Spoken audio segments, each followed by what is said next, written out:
To the best of my ability, I will explain the ideas inherent in space and time. You're referring to the lyric, spending half the time holding on to what is mine, but there's enough space and time to go around. What goes around comes around. In the verses, I refer to a moment where I stumble, and just to put this out there, when I say I mean the listener.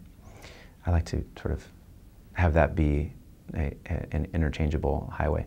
So there's a moment where I stumble onto an artifact from my past, perhaps distant, perhaps recent, and in this case it was a letter.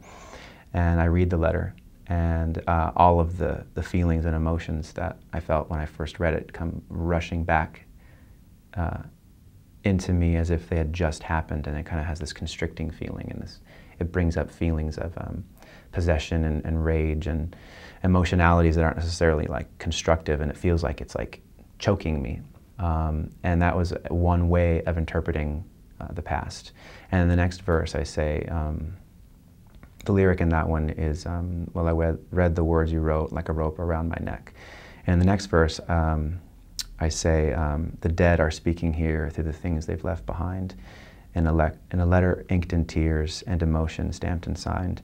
The messages aren't always clear, but diamonds inside you'll find. So the way I kind of interpret that is that we have this opportunity, almost like a choice, to interpret our experiences, whether present or past.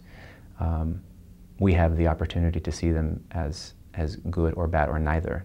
Maybe they're just things. Maybe they aren't necessarily.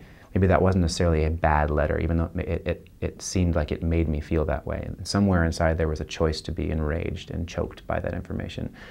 Or maybe when I read it again, that's the dead speaking, and maybe there are diamonds in here for me to unearth that will help me have a new experience. And maybe I needed to go through that to get to here. So basically it's like you need to allow yourself the space and the time to have a different experience with whatever is being kind of like, whatever is happening in your life. You need to allow yourself the opportunity or the space and time to interpret it perhaps differently.